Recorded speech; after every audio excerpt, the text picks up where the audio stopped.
Welcome to another edition of Geopolitics and Empire. Quick reminder, support the broadcast. Best way to do that is by becoming a paid subscriber on the Substack, a little over $9 a month or a little over $90 a year. We do weekly, every week or two, group Zoom chats to shoot the breeze with members only. I also do a write-up of all of the best headlines of the week and my own analysis and commentary for paid subscribers only. And sometimes we bring back past podcast guests to do a live Q&A that's recorded with supporters only. You can also donate through Buy Me a Coffee, Wise, Donor Box, Bitcoin. It's a great time to send me some Bitcoin. You can also purchase a consult if you want to chat with me about anything you like, expatriation, geopolitics, or the meaning of life, as I like to kid. And check out all of my affiliates, easydns.com for domains, hosting, Escape the Technocracy, a great course from Gabriel Custodiet on escaping the technocracy, Wise Wolf Gold, Above Phone, and one of my newest sponsors, Societatis Civis, who's it's a guy,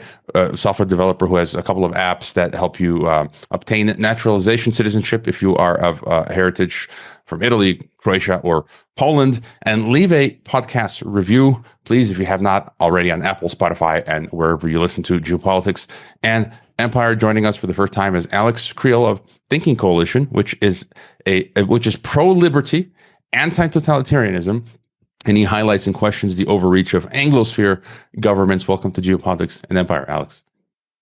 Thank you. Pleasure to be here. It's I've been following your work for a while and been meaning to get you on, and then you send me a message, and then the synchronicity. It's funny. It's cool. So I very much enjoy your work. I was catching up to some of your interviews that you've given to Panda, Dellingpole, Doc Malik. Shout out to Malik. He's been a guest on the podcast, and I've been on his podcast. And for people who are not familiar with you and your work, if you could just whatever you want to tell us about who is Alex Kriel and what is Thinking Coalition.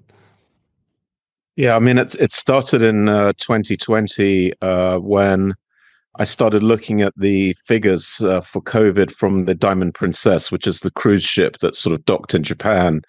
And it was immediately obvious from those figures that the whole modeling premise of the panic of COVID-19 was wrong. And a guy called Professor Levitt came up with similar numbers saying, look, this is completely overblown, this hysteria. And I started writing a couple of letters and contacting some epidemiologists, and they said, well, look, you're right, but this is the way it's going to be, and if you put your head up, you're going to find yourself in trouble. So I then got onto social media and started trying to tweet out, look, this is wrong and that's wrong, and these numbers don't add up. And I thought this would be a pretty quick process. And 4 years later, we're still here. And in the meantime, I opened it up to a sort of a group of people to contribute as volunteers. So all in all, we're about 12 people. I'd say about 8 are active, all kinds of different people. And, we work together to produce analysis and also to write to politicians. So, I think for us, it's important that we do the extra step of lobbying where we can. So we work a lot with the medical freedom movements as well. So you've got UK Medical Freedom Alliance in the UK and Heart Group have been very good as well. And we tend to cooperate with them when we sign letters and we send them to the various parliamentarians as well. So that's another bit of work we do. But as over the time that COVID agenda has morphed, as the agenda's moved on, you then start getting into censorship issues, all kinds of stuff. Like I think something you're going to talk about is like, what's the actual end game for all of this? And that's where we are. And my background is in maths and investments, so I try and use the sort of cash flows and relationships between people and businesses to try and build up these network charts. And from those, you can actually get some quite interesting insights where power actually is and how it works based on real numbers and links between these different nodes. So I try not to do too much speculation unless I can produce something which I can use as evidence, and then I try and put that into the Substack articles. And I really want people to check for themselves, because that's the only way you're going to believe a lot of this stuff, is if you actually do some homework, check, click on some links and go, wow, this is for real. It's not conspiracy theory. I think that's a really useful exercise, generating, charts, and there's folks who do it in different ways, and they have sometimes different conclusions. And I've had a number of guests who do that, like Matthew Crawford, Peter Duke, and others I can't recall now. And I think it's very useful activity, even though we can't always get to 100% the truth. It stimulates a lot of thinking. And you mentioned the big picture, and I often like to start there, and COVID 1984 and how that has, as you mentioned, it's morphing now. So it's basically the same agenda that they're applying under different pretexts. I just saw a clip of John Kerry saying that we need climate lockdowns, and this week in my weekly analysis, I pointed out how you have Pakistan, India, and it was Spain in the previous week. They have initiated climate lockdowns, and this was New York Times talking about how school has been shut down, outdoor events have been banned, construction has ceased. It's like that's like the same as the COVID lockdown, basically under a new pretext. And so, if you want to give your thought on COVID 1984, and then the bigger agenda, we hear Great Reset, globalism. I always say it's all about world government, or this totalitarian world state. And when I was in Spiros Kouras's program in March of 2020, I essentially said that I thought COVID was all about introducing algocracy, an algocratic world state. And I just, Joe Rogan, I was trying to go through his 3-hour interview with Mark Anderson, this tech guy, and Rogan and them, they proposed AI for governance. And that is algocracy. That's what I said in March of 2020, rule by algorithm. And then you listen to some of these guys who talk about existential threat, like Nick Bostrom. That's where I found the term algocracy. People talk about technocracy, but Nick Bostrom in some of his papers talks about saying we need a totalitarian world surveillance state run by AI. And for me, that's the big end game. Yeah. So your thoughts about Great Reset, globalism, world government, and all that? Yeah. Yeah, I could even take a step back, even from there, which I think really is what's going on, and that is the decline of Christianity. And I've spoken to a couple of reverends about this, and one has written a book called Ruler of Kings, Dr. Reverend Joe Boot. And he's made a good point that I think we've all now figured out, that as Christianity retreats, you open up a vacuum, and then you get these false gods going into that vacuum. And AI is one of those false gods. The worship of the science is idolatry, basically. Also, the worship of the state is another one. And we're worshipping also in the UK the National Health Service, and these are all fill-ins for the retreat of real religion, I think. And then you go from there. Then you do get into these ideas of worshipping AI. That we should be subservient to this centralized computer. And what do they call it now? I can't remember what they call it. Do they call it singularity, where AI suddenly becomes much smarter than we are and we have to deal with it? And, I think for me, those are all kind of religious things, because AI, it can decide a whole area of activity, but when you get into ethics, it's not going to deal with ethical issues for you. So I think this faith is completely misplaced. And we had a guy who was really the real reason we went into lockdown, was a guy called Dominic Cummings. And he also is very big into these models and AI things.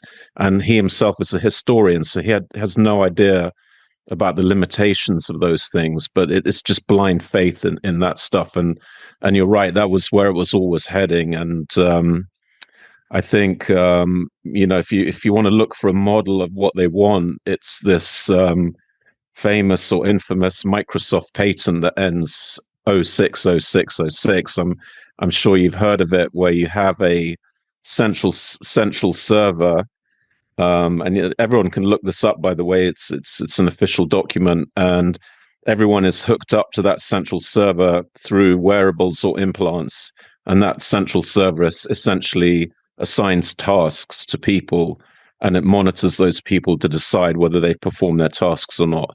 And if they have performed their tasks, they get cryptocurrency. That's kind of a blueprint for, I think, a big part of what they want. And you're right, it's you called it Algocracy. Right, algocracy, or I like the term algorithm ghetto because in June of 2020, I got on the famed Jewish historian Edwin Black, and who writes about eugenics at IBM and the Nazis, and he uses the term for this social credit system, for this electronic concentration camp, digital gulag, cyber gulag. He uses the term algorithm ghetto, comparing it to the ghettos that Jews were physically put into, and that now it's the same principle, except it's a digital ghetto that the whole world is being put into. And then if you commit a thought crime, they just press a button and turn you off. And I'll be writing an article about this soon, but just a few weeks ago here in Mexico, I went to renew my bank debit card, which expired, and they refused to renew it for me because now they want me, the only way I can renew it now is through using my Mexican voter ID, which is the digital ID in Mexico. And it was the same week that the UN, announced that, hey, we want everyone in all countries to link your bank account to your digital ID. And so here in Mexico, the government is forcing us to now link our bank account to our digital ID. Otherwise, you can't renew your debit card, so on and so forth. And so, any further thoughts on the algocracy? I think this is like the number one issue because that's the number one thing impacting my life now, right? I'm having access points now shut down. And also, I was going to get your thoughts maybe on Bitcoin and crypto. My thesis has not changed from the beginning that I feel Bitcoin was created by them and that it's being used as a ruse to sort of onboard, CBDCs and this sort of stuff. Yeah, on those Bitcoins, I haven't really thought about that so much because I've been a little bit busy on the other stuff. So I don't really have a view on that, other than obviously there's big problems in the fiat system, and I haven't really thought through how they're gonna deal with that. So I think the other part of the system that you're kind of referring to is, to me, the bottom line. I think that 060606 is your indoor prison, and once you're in your outdoor prison, then you're in Palantir territory. Then you've got your permanent surveillance, your AI crunching through big data to work out who's going where. And if you really want to go off the range, you've got your autonomous weapon system to deal with anyone who really gets very naughty. And I think that's the kind of the way they're going. That's really what these people think. And again, it's not just that worship of AI, but they also have these extremely ungodly ideas of defeating death. That's also part of what they're doing. Opting out of death, transferring into cyberspace. This is all anti-Christian stuff, and this is what they're all into. I think ultimately, if we had Christian faith, a lot of this stuff would be curtailed. But without it, it just grows and grows, and it's getting more powerful.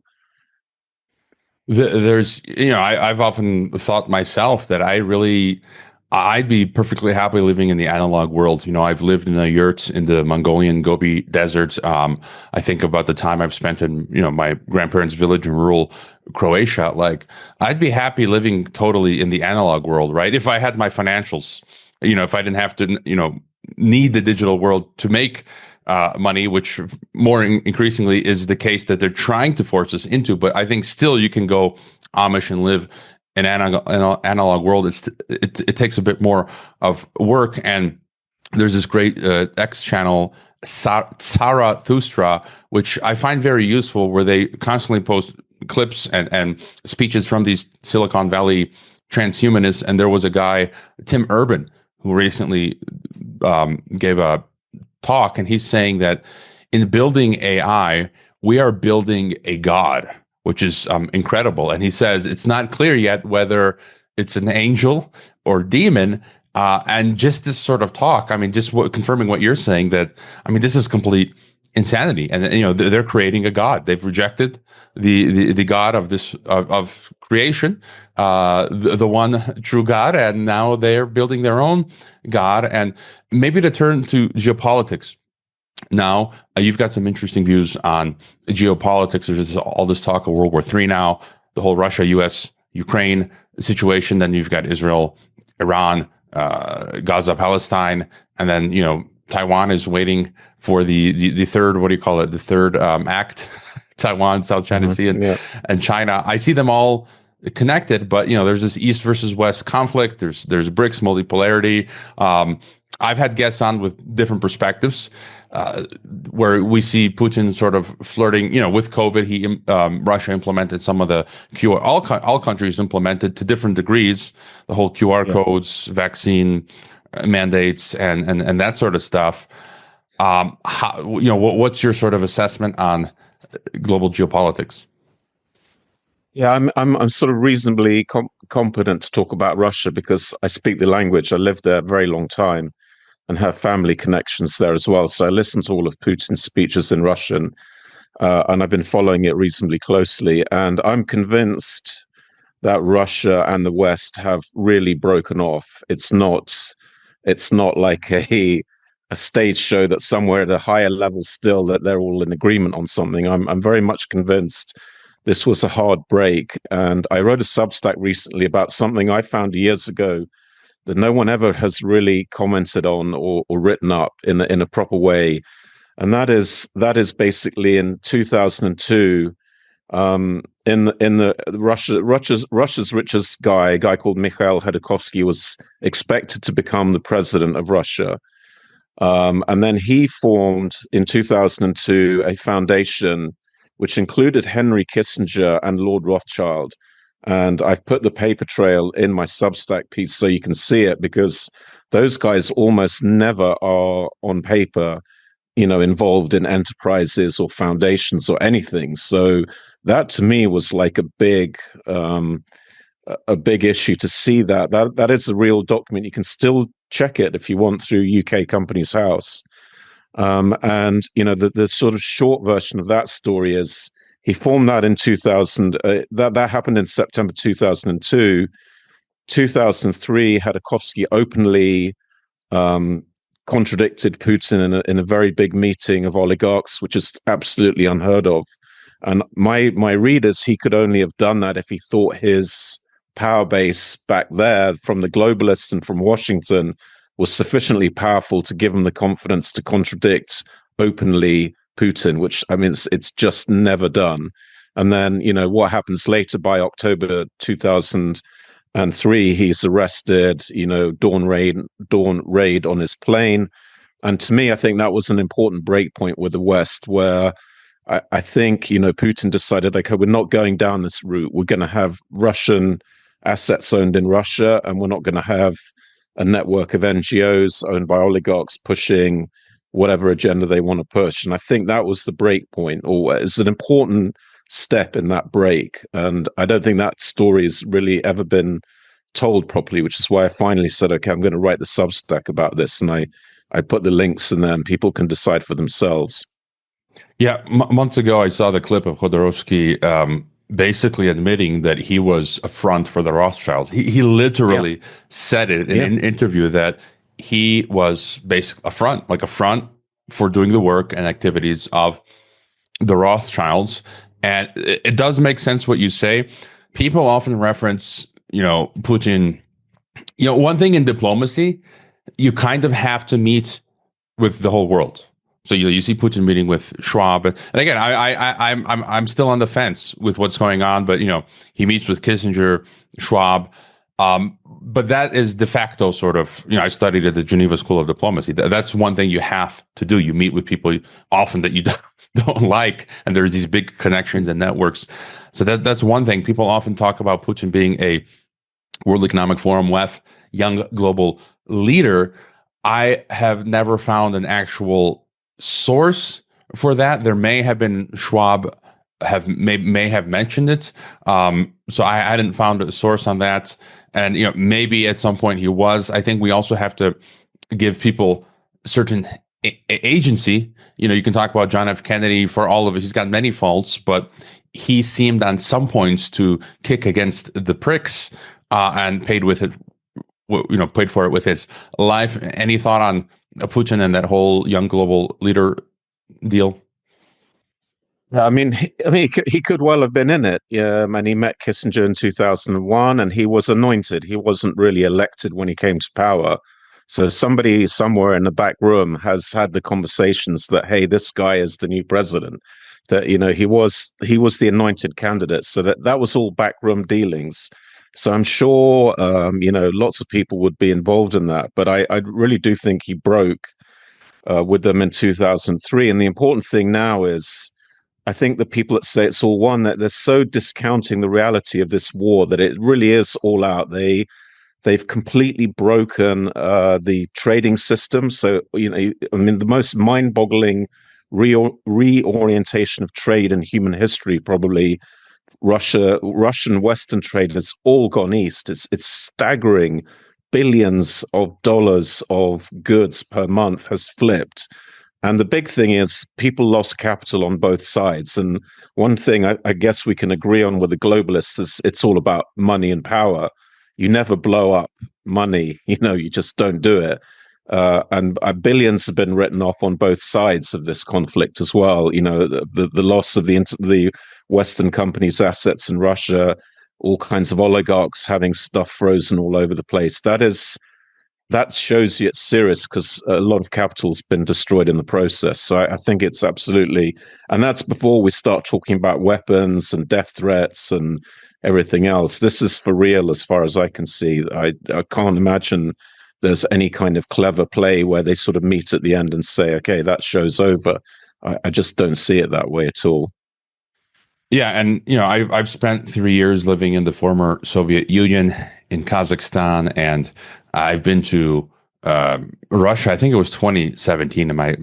I've got Alzheimer's. I like to joke. So 2016, I think 2017, I went for 3 weeks with Sharon Tennyson's Center for Citizen Initiatives. It was a group of 30 of us Americans on a citizen diplomacy mission, and we met with a number of Russian academics like Andrei Kurtunov of I forget, one of those Russian think tanks, Vladimir Kozin, now retired Russian academic.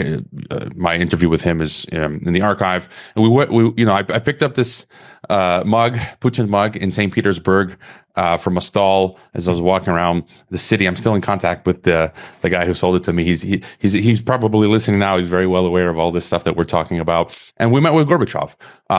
Spent 2 hours at his foundation in Moscow. Mm.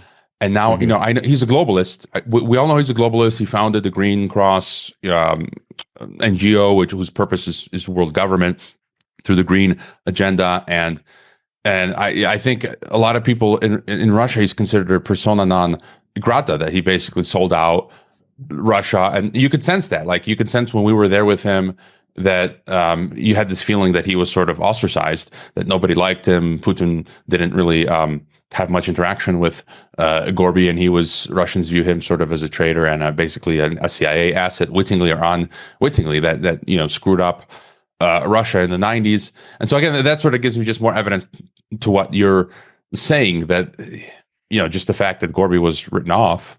And any thoughts on him?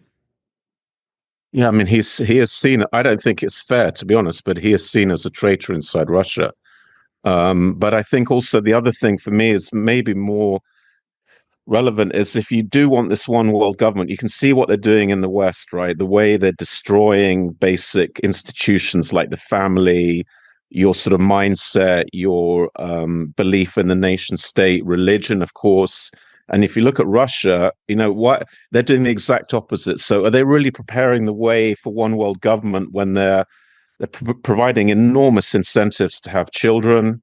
The churches are being built up all over the place in Russia, and it's very nationalistic. I mean, it's probably too much for my liking, but it is. They make a very big deal with their parades and everything else about nationalism. So those are all the things that are actually being destroyed in the West, because the West is getting ready for this one world government. You want to destroy those institutions like religion, family, belief in the nation state, whereas here they're building them up. So that to me is another, that is not what you do if you're about to hand over power to some guys in Geneva. So I think that's another big sign to me. And just on that point, maybe I'm using as my reference, my time living in Kazakhstan, made friends, still in contact with Tatars and Kazakhs and ethnic Russians in Kazakhstan. And I attended a church there for 3 years, a Baptist church that's been around for a century, I think. And just this paradox, what you mentioned. So I can see some of the things I saw in Kazakhstan where, especially during COVID-19 '84, they brought in the Ashok app. So that's the COVID vaccine app. And you were not allowed to enter cafes and stores and malls without having the green status, which meant that you took your PCR test and you were tested not positive, or you took the vaccine. And so on one hand, you see in Kazakhstan as an example, and I see that very related to Russia because it's sort of within that same cultural, economic sphere. You see the technocracy being implemented in Kazakhstan on the one hand, which I view as globalist, but what you just mentioned, on the other hand, socially, religiously, they're being left alone. And so I'm kind of like, there's a paradox where they are implementing some globalist technocratic stuff. I've heard guests say that, any state will utilize technologies that it can use to its benefit for control purposes. Yep. But on the other hand, very socially conservative society in Kazakhstan. None of this LGBT plus stuff will fly. Just any thought on this sort of paradox? No, it's exactly that. They will all happily, every elite in every country will happily oppress its own citizens to maintain and expand its control. But at the same time, the paradox is they want to keep that control for them. They don't want it pooled in some kind of thing where Kissinger, Rothschild, whoever ends up at the top of the tree in an Anglo-American capital structure. So I don't see, there is a bit of a paradox, but it's reconcilable in that, they will use those tools, but they'll use them for getting control of their population for the benefit of their own domestic elite and not to pool it with some kind of global project that all the others are on. And then maybe your thoughts on what Dr. Paul Craig-Roberts likes to call the ever-widening war. NATO, you've got this not so admirable Admiral Rob Bauer coming out and talking just this weekend, saying we need to think about preemptive strikes into Russia now, NATO. And I view NATO, I'm also a European citizen, a Croatian, so this is my, EU, NATO, it's my government, right? And I've just seen from its inception, I view that NATO was initially from the EU, I view as this totally anti-democratic construct. Dr. Rath, this German doctor, using primary source documents, makes the case that it's the Fourth Reich, essentially the EU, that it has Brussels has Nazi roots. You've got late Soviet dissidents like I forget his name. Ismanov. No, there was another guy who called it the New European Soviet, Vladimir Bukovsky, I think, who called it the New European Soviet. And NATO, I view, was created as a globalist, expansionist, imperial structure to basically become the one world military army. And I've pointed out as of late, they have been put out in their white papers, Mexico should join NATO. They're now, they call it a global partner. So in Latin America, they've got onboarded Colombia and Argentina. And they openly say, let's just have Singapore and Thailand, make them members of NATO. And then we can rename NATO, North Atlantic, to New Alliance Treaty Organization, because it's going to go global. And I just view it as a sinister organization because everyone knows Operation Gladio, where NATO carried out state terrorism. And that's confirmed in the EU. People can find the 1990s on the EU own website. They admitted tacitly that, okay, yes, NATO carried out terrorism. We should try and, make it more democratic. And so your thoughts on NATO, its expansionism, and this sort of drive towards World War III. It really looks like they want a third world war. Yeah, there's definitely people in Washington that do. Again, it kind of, I don't know if I'm right or not, but it goes a little bit back against 2003. If at that point you've really taken the gloves off and that's it, we're not going in the Western way, then you're enemies. And then your 2008 situation where Bush has this terrible diplomatic accident of saying to Georgia and Ukraine, let's put you on the path to NATO. Well, that accident suddenly is not an accident. That is like deliberate provocation, which they knew, as all kinds of red lines were crossed. He said, I don't care. And it was provocation. So, I think in a way it doesn't matter, but if it's all downstream of 2003, then NATO and the West has been provoking Russia for decades. And it's in that Rand paper, the 2019 Rand paper, how do we weaken Russia? And it goes through a whole list of options, and one of them is to arm Ukraine to the teeth. And they actually put in there that one of the risks that this will spill over into a hot conflict, which is exactly what's happened. So all of this has been done eyes wide open. They know exactly what they're doing. They were stationing troops and arming Ukraine in order to sort of drain Russia, keep it unbalanced, and I guess eventually they want regime change. So that's always been, everywhere their goal is regime change and put in people that they seem to, puppets essentially. I mean, I think Putin said it. Washington doesn't look for partners; they look for servants. That's probably about it, really. Any other thoughts on where you see it going, the conflict, whether Trump will make a peace treaty or I think he will. And I don't understand is, like, now all of a sudden you've got these controlled sort of media hyping up this, this is it now, World War III. They first fired something deep into Russia in May 2024. They fired 1,800 kilometers. They fired a drone in to blow up a anti-radar facility in a place called Orsk, which is right in the middle of Russia. I mean, it's deep in there. And Putin then said, look, guys, we know NATO is providing all of the targeting, all of the tracking, all of the satellite control is all being provided by NATO. So we know you're involved in this and you're firing stuff deep into Russia. And if there was a time to panic, it was back then. And it was telling that nobody did anything. And then in July, Zelensky said, I've been given permission to use storm shadows. Nobody did anything again. It made no impact whatsoever. So to me, this round is now like very artificial. It feels like this has been less serious in a way than some of the stuff that happened in May. But this is all hyped up. And to me, it feels like a narrative that they're building up for Trump so he can come in and be the big hero. That's my feeling. I don't follow it closely now because I was nervous in May, but now I'm like, look, we've been through this. This is why all of a sudden is it such a hyped up. I didn't quite think of that, but it makes perfect sense because they're trying to mythologize Trump. I mean, even Sylvester Stallone came out and literally said that, calling him the second George Washington, and that he's a mythological figure, or was it mythological, or he used another synonym. But just on that note, let me ask you about the red lines. People have criticized Putin, Lavrov, Russia, the Kremlin, that basically they always talk about these red lines, and then Washington always crosses them, and nothing happens. And so up until now, it's been pure rhetoric. How do you sort of rationalize that? My only way of rationalizing that is just looking at history, how every century the West has attempted to, as you mentioned, dismember, defang the Russian bear, as Putin called it in one interview, with Napoleon, who failed, and then Hitler, who failed. And so that is a very real thing. And it just seems like the Russians understand war. I've been to Leningrad, St. Petersburg. I've seen the all of that history, where the World War II folks are buried, and it's a very, millions of people dead.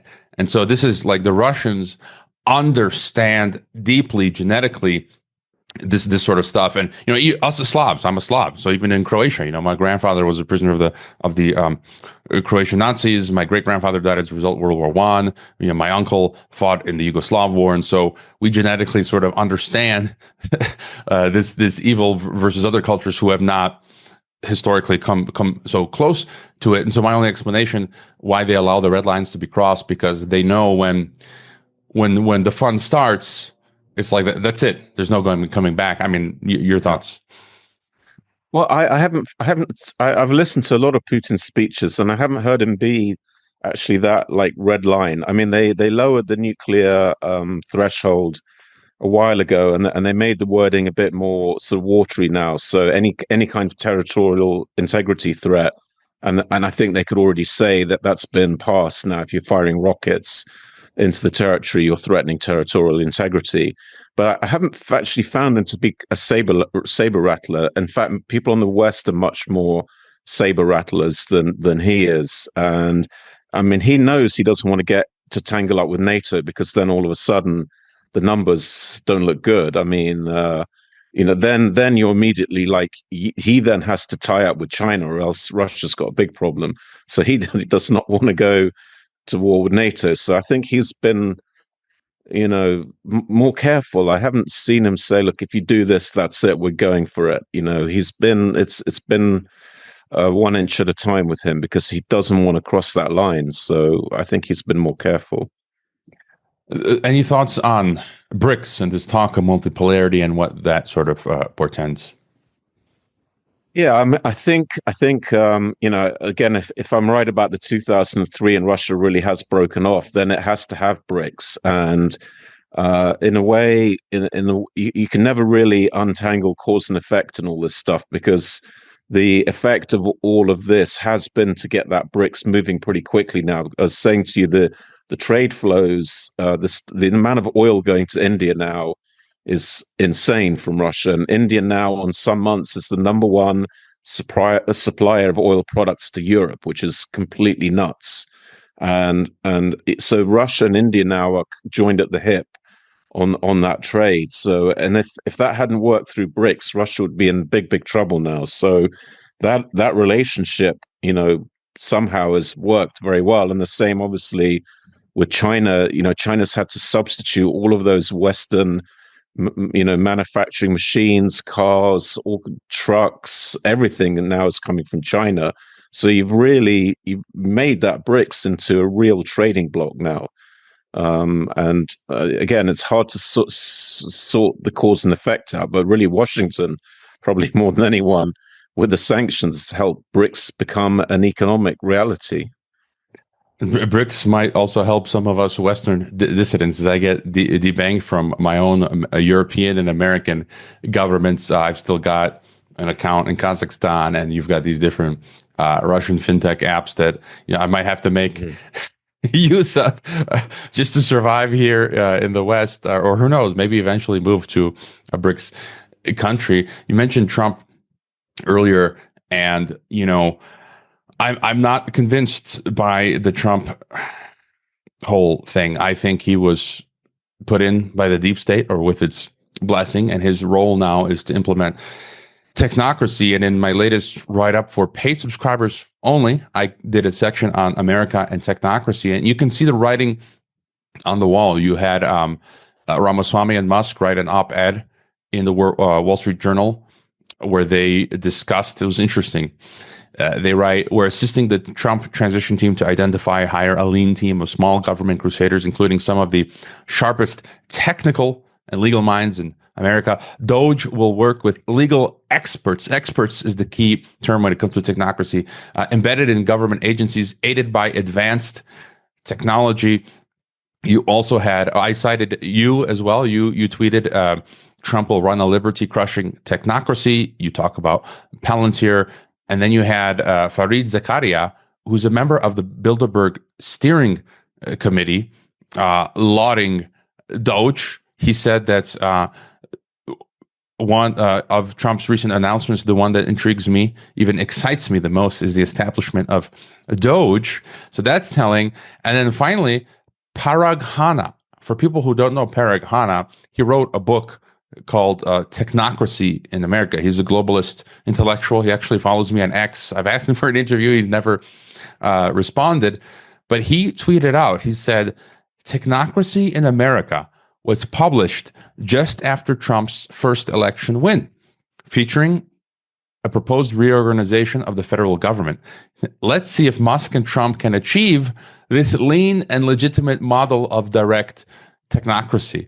So, and then he's talking about buying up MSNBC and InfoWars. I want to get your thoughts on that later. I view Alex Jones and InfoWars as the Fox News of today. But your thoughts on Trump and technocracy?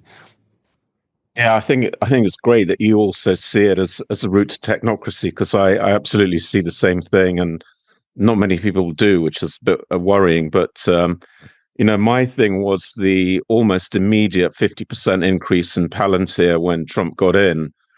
And of course, Palantir is sort of linked up through Peter Thiel, through JD Vance into the administration. And they released some good numbers, but nothing, I wouldn't say, that justifies 50% share price increase. And to me, that share price increase is telling you people expect Palantir to be selling a whole lot more spyware and killware into the US government. I think that's what that says to me. That there's no real other way of explaining such a big share price movement in a short space of time.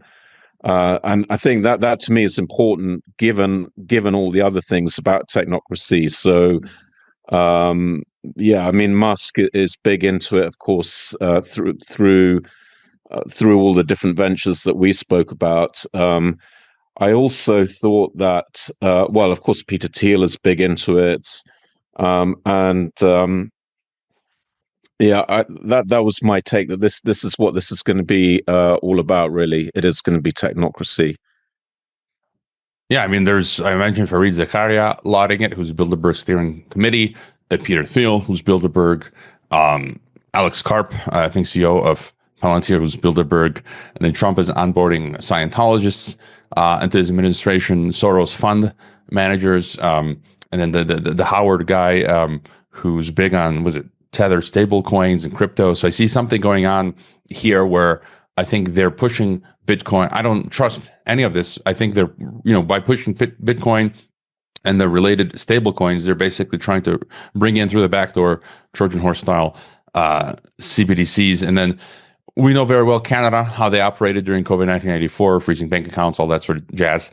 And in Mexico, I'm giving you the boots on the ground report from here in Mexico, where they're now bringing in digital ID in Mexico. The president, past and present, AMLO has openly been calling, literally, he's like, we need a North American Union. He's been saying that. And he's for world government. He did a tweet in 2016 with Jeremy Corbyn. He's like, we want world government.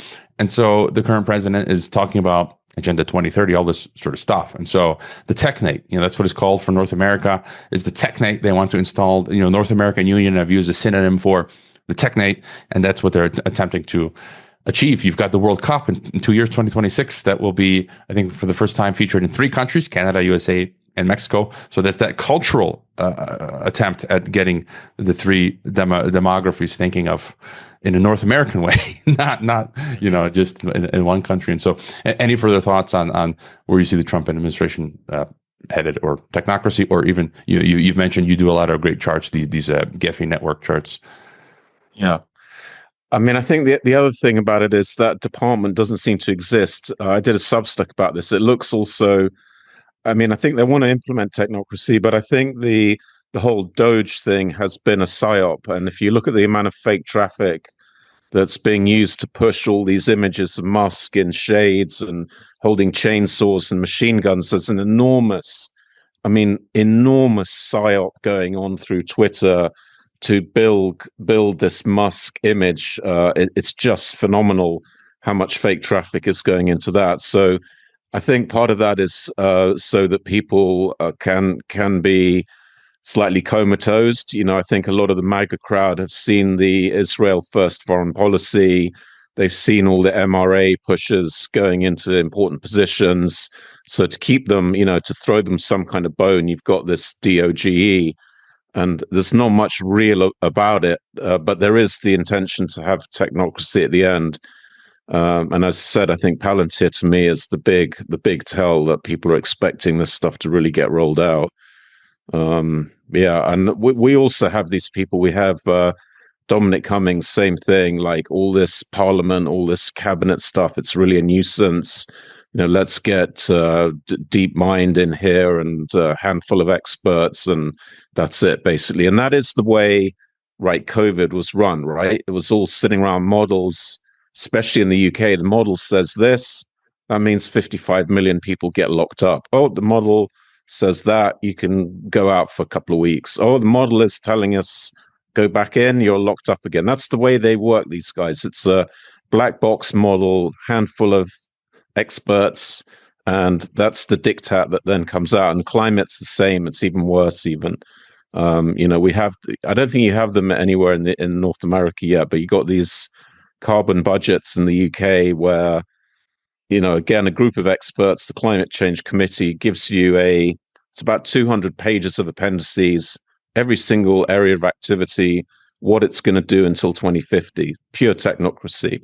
So like literally, you can ask me anything air travel, cars, meat, farming, houses. I will look up the page in that 200-page book and say this is what they intend to do by 2050. Pure technocracy. There's no discussion, no nothing. The experts say, and and it's just handed down to you. That's it.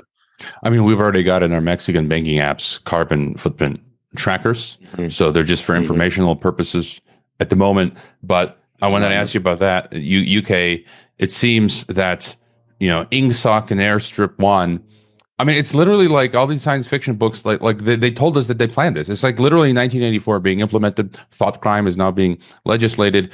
And it's emanating, all of the ground zero for all of this seems to be the British Commonwealth, UK, Australia, New Zealand, Canada, the English-speaking world. It's like that's the first place. That's kind of a tell then. But just your further thoughts. I'm just seeing from my vantage point, the UK, the British Commonwealth, and the EU, which are ground zero, where they're basically quickly taking the mask off. Starmer and all these people, that they're accelerating the implementation of this stuff that you're talking about. And I call it death zero, not net zero. I mean, they're pushing eugenics, the MAID program. Canada now, UK is pushing it. The latest Economist cover said it's about time to let Britons die, right? To normalize the the euthanasia. And then the green agendas, the ULEZ, the 15-minute cities. Yeah. I just feel like they're just taking the mask off. As you said, they're not asking questions. They're just implementing it. The populace is coming out with their pitchforks and they don't care. They are just now in the end phase of implementing this death zero agenda. That's how I'm seeing it. Your thoughts?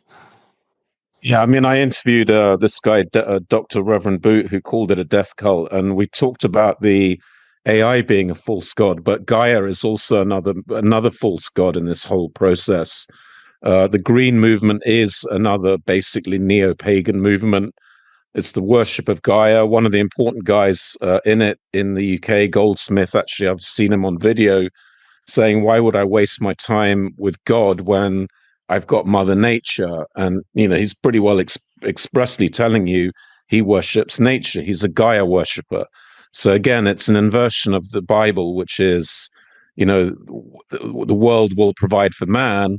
The inversion is man will now be a servant to nature, and it's all idolatry, and that's what's happening. And that's the philosophical drive behind it. It's all a rebellion against Christianity, as far as I can see. And you're right, that's what they're doing. And I think what the really clever part of this is, though, is that when you have a left-wing person in power, for them, it's going to be easy to bring the left with them because the left loves big government projects. It's great for them. Then no problem.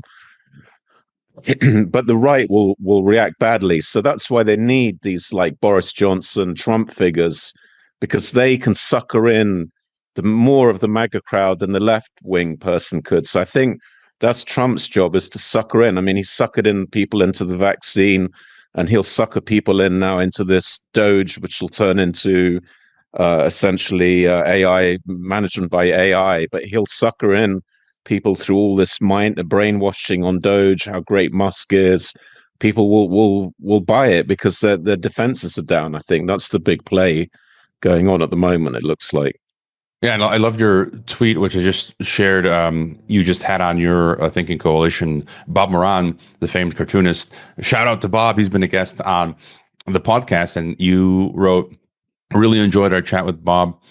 One key point he made is that cabal needs right-wing politicians to advance the one world government. The left would anyway naturally go along with this, but the holdouts will be on the right, and they need to be deceived by Trump, Musk, Johnson. And I fully agree. You mentioned Christianity. Just any thoughts there? I mentioned, this is my worldview, and I just can't see any other explanation for anything. Geopolitics, globalism, religion apart from the Bible and Christ, because it talks about the formation of, so many things about the formation of Israel, of this move towards a global dystopian state.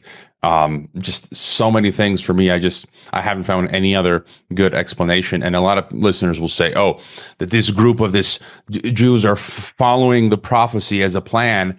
And that doesn't make sense for me. I always view prophecy as something that God supernaturally, like he can see the future and he knows everything. He foretold it, and it's just going to happen because he's like, look, this is going to happen, and it happens. And it's not, and to think how difficult it would be for a group anyways to try to follow a guide to make it happen across millennia, like with so many variables. For me, you need to have more faith in that possibility than just, like they say for atheism today, you actually have to have more faith to believe that something came from nothing and that, we came from amoeba, fish, and monkeys than just to believe what the Bible simply says. But any thoughts on, you said you've been warming up to Christianity.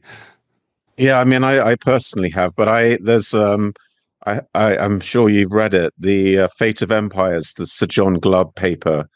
I really like it. It's fantastic. It's not very long, but he goes through a 250-year life cycle for an empire through about 6 stages. And the final stage is called the Age of Decadence, and it's characterized by a loss of religious faith, high levels of immigration, and high dependency on the state. And he wrote that in 1975 or something. So I'm like sitting here now, 2024, going, okay, that's three out of 3. And he describes then the process of getting out of that age of decadence, and he definitely puts a lot of store on rebuilding religious faith. You have to get rid of your love of money, rebuild your religious faith. It might take a couple of generations, he said. It's not a quick process, but that's the upside going out of that trough. And I look at it and go, well, then the guy is super smart. He's a brilliant guy. He's achieved so many things in his life, really awe-inspiring. He was also a devout Christian, and he built that cycle up through studying all empires, everything he could get his hands on, not just Western. And it just looks so credible, and I just think it somehow makes sense. And it also ties in very closely with economic theory that also this guy Ray Dalio came up with a similar life cycle of 250 years from a completely nothing to do with religion. He just did a load of analysis of how the Dutch Empire went to the British Empire, went to the American Empire. He also came up with 250 years. So it's like, okay, that's another nice data point. So that's, I think, where we are, that this is what happens, I think. And it could be that there's an elite that understands those cycles better than we do, and they play them. I think they're having fun at the moment. They're torturing essentially lots of people in their own home countries with all, the stuff we've seen, statues being torn down, transvestite stuff going on in kids' schools and everything. I just think there's some demonic kind of pleasure they get in that, but actually the process is more or less kind of set, and that's where we are. We're in this age of decadence, and we need to get out the other side. Yeah, I think there's been a lot of people who did have written on the cycles of empire, and I sort of put them all. I try to learn from all of them. I just found the link of who you mentioned, John Glubb, Fate of Empires. I've had on the late Johann Galtung, who talks about, he predicted the fall of the Soviet Empire, and now he's saying next year will be the American Empire collapse. And you've got Elliott Wave, you've got Kondratiev Wave, you've got the Fourth Turning. I've got the book behind me. It's called Great Wave. Peter Turchin does interesting work, and so I think you put. I've got that up there somewhere. You put all those guys together, and I thought I guess I just ask, how do you see this ending? I see them. I've had guests like again, Christians, Pastor Alistair Pawlowski out in Canada, Patrick Wood, and we all sort of shared the same view that throughout history, Satan and his minions, it's like successive waves. He'll build up an empire, push this globalist agenda, it'll collapse for the reasons you mentioned. Then he'll build back better. He'll build an even bigger empire. have more success, then it'll collapse, and then the wave just keeps getting bigger and bigger. But every time it eventually collapses, because I think systems theory, complexity, it's so difficult to create this Tower of Babel. You're trying to force into one system these paradoxical, different nations and tribes and languages and cultures, and it's just not, it's iron and clay, as the book of Daniel talks about. So I believe that eventually, the Bible says that it will collapse, it's not going to succeed. But then, I just wonder, they could establishment, and for my lifetime I'll have to live just like the Russians had to live for many decades under this gulag system. Just any thoughts on where this all ends? Well, in the end, God wins. But I think you're right. It is. We'll have to. It's been our fortune or misfortune to live in the period where we're going to have to sit through this and watch it build up. And but I did an interview recently with Liz Evans, who's one of the people we cooperate with in medical freedom movements, and she said it's very invigorating to actually be fighting against this. Even though it feels like David and Goliath, the actual getting involved in pushing against this insanity is very energizing. And I think that's the way to do it. You won't see any success in any time soon, but you'll know you've done your piece to try and stop this insanity. And I think that's just the way it is. We'll have to sort of bite the bullet on it. But also at the same time, it's been my generation, we dropped the ball, I think, on Christianity. We've let, for example, UK is now less than 50% Christian. It's gone down precipitously since about 1970s. That's my generation. And so now we're going to pay the price for that, for sort of forgetting all about it, living sort of well in market and commercial and money terms. And now we're going to have to bite the bullet and have some rough sailing, really. I love what you said, Liz Evans. She's with UK Column, no? No, I'm thinking it's UK Medical Freedom Alliance. Okay, I was thinking, but I take my cues from. I love that idea. I take my cues from martyrs of the past, like German Dietrich Bonhoeffer, who attempted to resist the Nazi totalitarianism, or Richard Wurmbrand, who resisted Romanian communism, 14 years in a communist prison. And their dispositions, from my reading, were they were chipper, joyful. And I like to joke that I will laugh on the way to the gulag, whether physical or algorithmic. And there's nothing they can do about that. So I think, just having this this position of being joyful, fighting this stuff, and as you say, it is a kind of invigorating, just being all of us, being David's against this Goliath. And I guess I did want to ask you also, any other thoughts on what people can do, what we can do against all. For me, it's two-part: resist in whatever way we can, speaking the truth, not complying, taking our money elsewhere, and then my second part is, we have to have some fallback, make some preparations for difficult times ahead. And I often think of, having a rural plot of land and being with a social network to be able to survive difficulties ahead. Any thoughts there? No, I think you're exactly right. I mean, the other thing we do is we do a lot of these grassroots organizations, like I mentioned, the Medical Freedom Alliances. And what people don't know is there's an awful lot of work going on that, of course, never gets mentioned anywhere in the media. And the catch-22 I try and explain to people is, they'll say, well, we've never heard of the Heritage Party. For example, it's a small party, Christian-based in the UK. I said, well, that's deliberate. You're not supposed to have heard of the Heritage Party, because the things you're supposed to hear about are the things, controlled by the guys upstairs. So you're not supposed to have heard about these small parties. But you'll have to take that walk through the desert with them, start small, something genuine with integrity. Because if you're going to just go in once every 4 years and tick a box that they've given you a list, they've given you the list of those boxes. You've had it. That's never going to work. So we'll have to go through this, starting small and building up for a long time to really get anywhere. And it has to be these unheard of real grassroots things, and you just have to take a punt and go with it and ignore the big, flashy, Republican, Democrat, conservative, Labour, whatever. And of course, they create more of these flashy traps for you. There's one in the UK called Reform Party. I've done quite a bit of work on that. To me, it's just a facade. And it's to, if one group of people leave one party, they just create a pen for them somewhere else, and they all charge into that pen.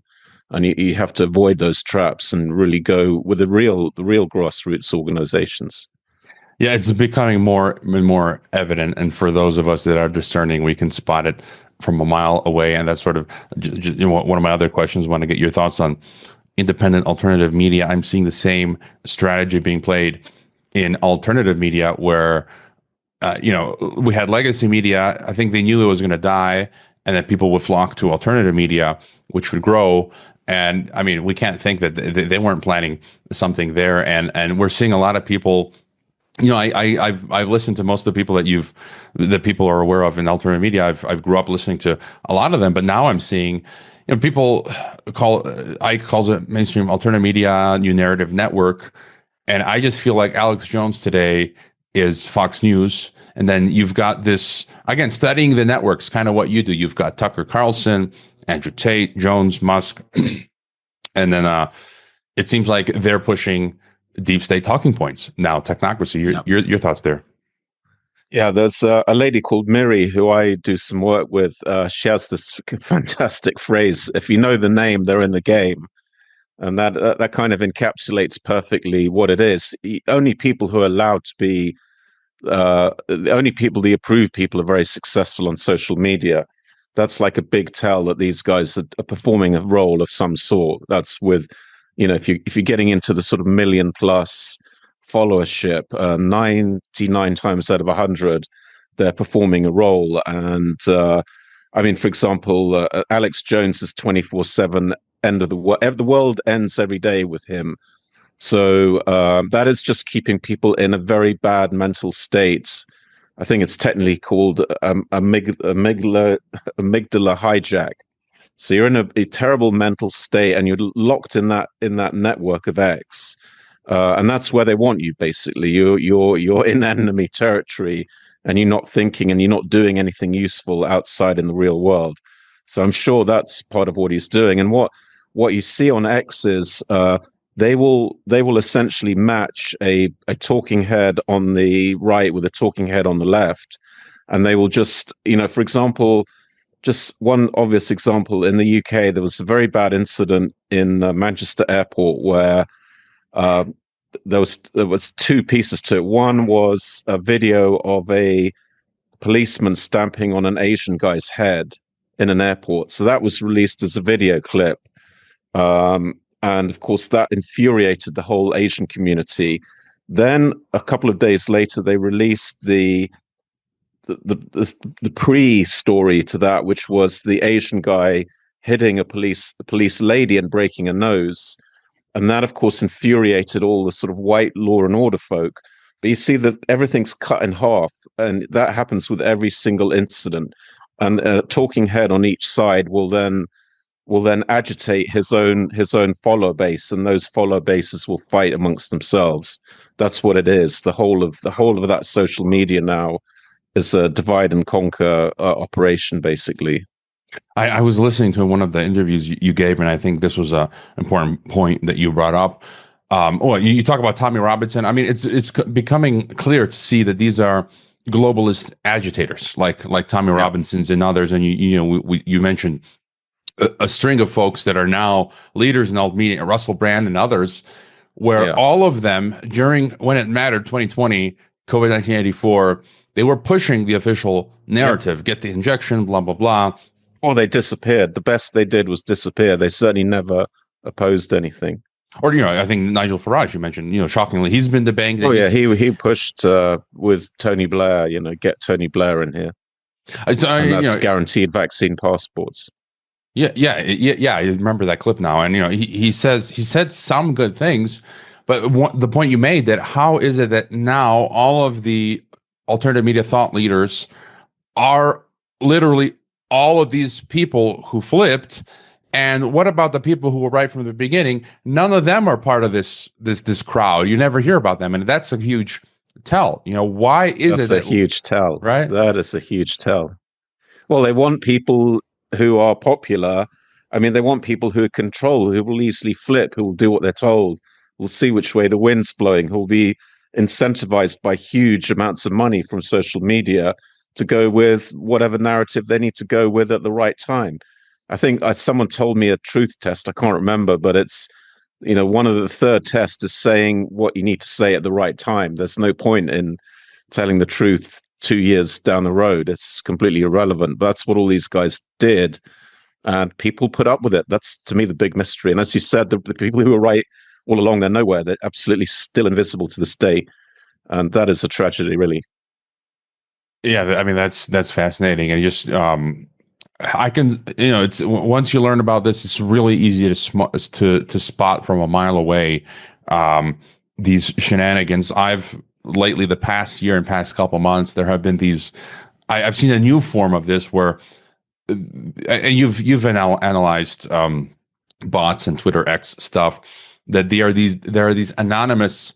I call them spook accounts. For me, it's the security state. They're run by DOD, and I've called them out on it, where they've begun doing write-ups on me and others in alt media, calling us either neo-Nazi white supremacist fascists or Russian agents, and they are anonymous spook accounts, and they're focusing singularly on communism and the Russian and Chinese enemy, but they omit completely any talk of this insane all these globalist Western narratives that we've been discussing. Again, like, that's a huge tell. First of all, you're obsessed with China and Russia.